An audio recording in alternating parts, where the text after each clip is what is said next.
रामकृष्ण हरी मंडळी, नमस्कार. मी आपल्यासमोर एक आव्हान घेऊन आलेलो आहे की देवर्षी नारदांपासून चालत आलेली कीर्तन परंपरा म्हणजे एक कीर्तन भक्तीच आहे.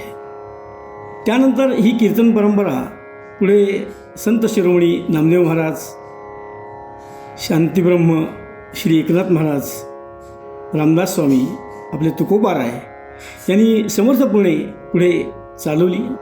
परंतु नुसती चालवली नाही तर ती एका पिढीकडून दुसऱ्या पिढीकडे सोपवलीसुद्धा. सांगण्याचं तात्पर्य असं की ही कीर्तनं पुढे मंदिरात होऊ लागली आणि मंदिरात होऊ लागल्यानंतर ती तासनतास मंदिरात कीर्तनं चालायची.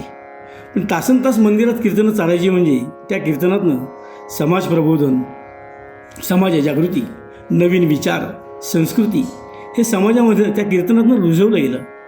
पण श्रोते हो, अलीकडच्या काळात लोकांना मंदिरामध्ये जाणं, तासनतास बसणं काही अडीअडचणीमुळे, काही कामाच्या व्यापामुळे शक्य होत नसल्याने ही सर्व कीर्तनं पाहण्याकरता आणि ऐकण्याकरता कीर्तन विश्व यांनी हे नव्याने एक ॲप या ठिकाणी आपल्यासमोर आणलेलं आहे.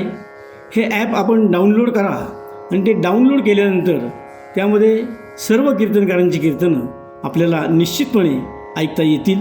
कुठेही ऐकता येतील, केव्हाही ऐकता येतील आणि जास्तीत जास्त लोकांचा प्रतिसाद याला मिळेल या दृष्टीनं ही सर्व कीर्तनाचे ॲप जास्तीत जास्त लोकांपर्यंत पोचवा, जास्तीत जास्त लोकांना सांगा आणि ती कीर्तनं ऐकण्याकरता सर्व लोकांना उद्युक्त करा आणि कीर्तनाचा आनंद घ्या.